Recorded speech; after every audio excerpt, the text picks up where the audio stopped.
What's up, y'all? It's K West here with another story. I have a guest tonight, so I will turn it over to my friend to introduce himself. Hey everyone, my name is CJ. Also one of the guys on Five Guys on Live that's done every Monday night at 9 p.m. on Facebook Live and YouTube Live. And I am here with the great Corby. Come on, Five Guys on Live. What? Can you really quickly just what is Five Guys on Live? So Five Guys on Live is five different black educated men that have five different backgrounds that talk about different things that's going on in the world right now, from politics to pop culture to religion to trending topics. So we all bounce off of each other. We're all different. We all have different opinions and different views. So it's definitely something great to look into and to listen to because you're always going to get something different. And we also had a great photo shoot with the Oh, assistance you did of that? Who was your photographer? um, I don't know if you guys may know him. I mean, he's sitting right here though, actually. So Man, many talents. But all right, so let's talk about your song. What is your song for tonight? my song is "Something's Always Pulling Me Back" by the great Her. I'm sure you guys know her. If you don't, check her out, please. The reason why I chose this song was because I was in love many, many years ago with my first love. And our relationship was really, really great. It was really good, honestly. But of course, as time progressed, things started to get worse. And I started to really get to see who he was as a person. And I wasn't perfect either. And I was also younger at the time. And I knew that it was something for me to fall away from and just kind of pull myself away from the situation. But when you're in love, you do, stupid things. And sometimes, the heart wants what the heart wants, unfortunately. And I was always getting advice from other people, giving myself own advice, but I wasn't listening to it. And then he would always will me back in, whether it was through his charm at the time when things were good, and whether it was through the sex, or he just did something to make me feel good at the time.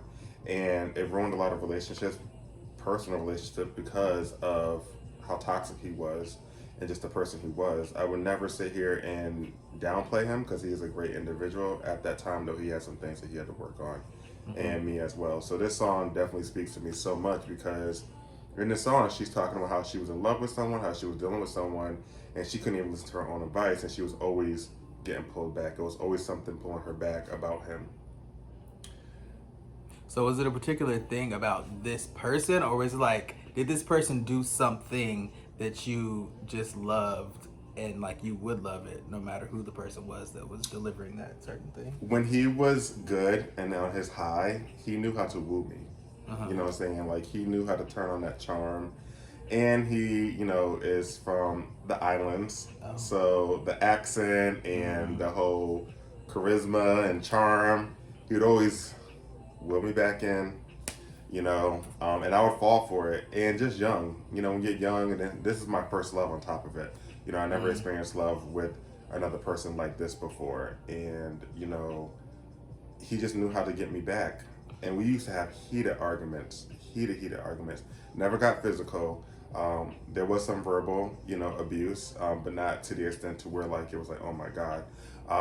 But there were some things that were said verbally, in the heat of a moment. And then I would just always come back, always come back, always, always, always, always, always. It was like hot and cold. So what was the one thing that finally made you realize that like I can't do this shit? This ain't it. So we had another argument, and partially it was my fault because I did move. I told him a week before I was moving that I was moving out of the state.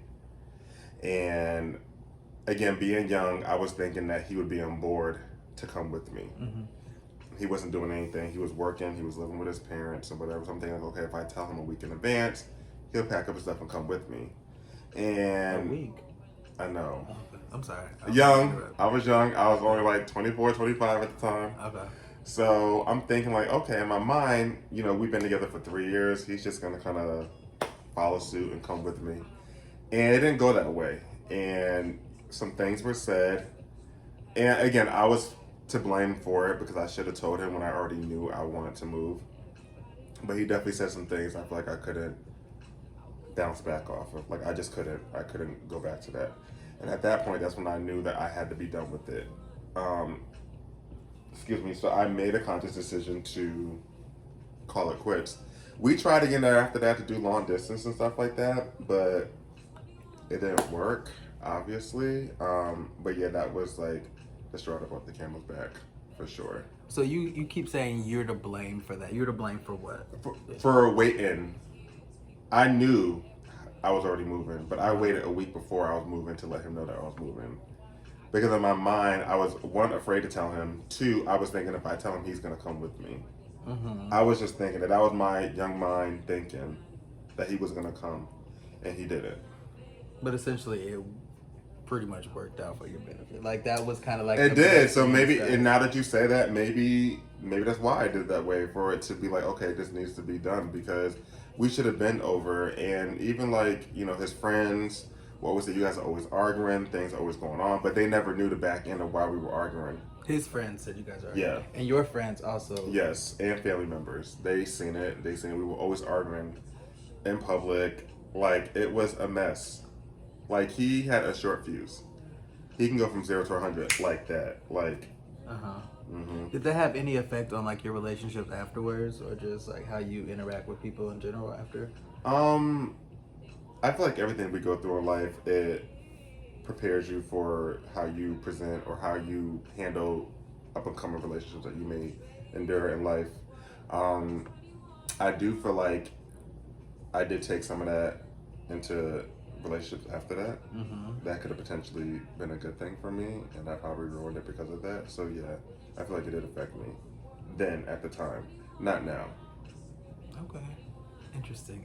Okay. So I'm really trying to get into this last episode. I talked about a relationship that I was in that I just kept going back to, even though I know it wasn't good. I know this is common. So that song should have been for you then.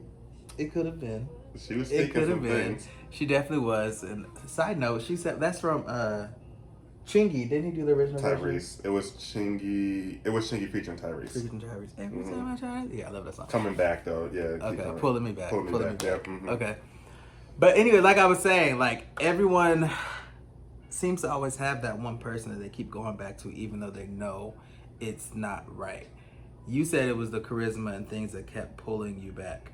Do you think there was something like in you that you felt like was, I don't want to say inadequate, or like, is there something that you felt you lacked, which is why you felt you needed to latch onto this person? You're probably right. Yeah. I mean, maybe feel like I couldn't do any better at that time. Maybe I feel like he was the only person that wanted to love me. It was my first love. And when you experience your first love, I think you experience all type of emotions, and you don't know whether you want to run or go. Like, so. Yeah, I have a lot of insecurities still, and I had a lot of insecurities then, and I feel like, As we all do. When you're with someone, it's kind of like a battered woman. Like, when she knows that she doesn't need to be there, but the man has brainwashed her to make her think that she can't do any better. And I kind of feel like in this situation, I feel like he low-key made me feel that way, like I couldn't be with anybody else. Interesting. Boom. So you were always running back to this person. They're always pulling you back.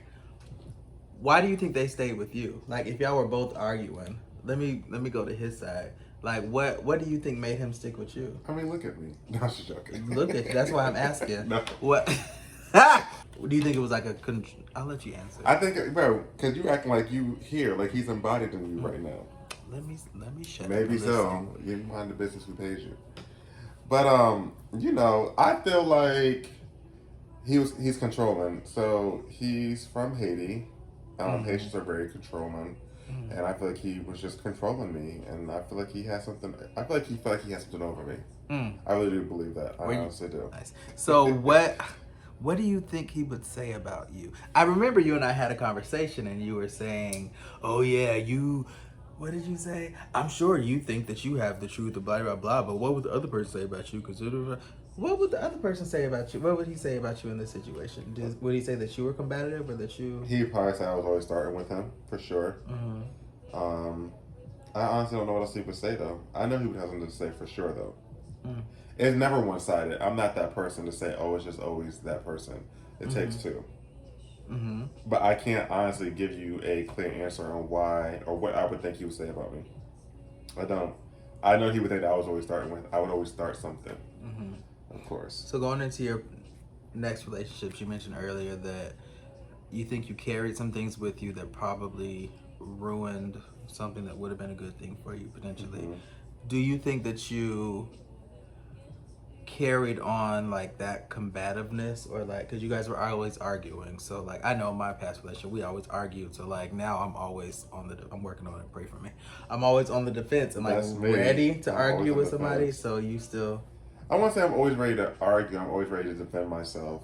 I will say that because I feel like sometimes people say, "Oh, I'm saying things. I'm just being funny. I'm just joking," and I don't believe that statement. I believe when people say things, they say it because they mean it, and then they want to add, "Oh, I was just joking to lighten the mood." right? You said it because you meant it. Mm-hmm. You know what I'm saying? So for me, and especially dealing with this community, I have to be like, okay, I feel like I need to be ready sometimes.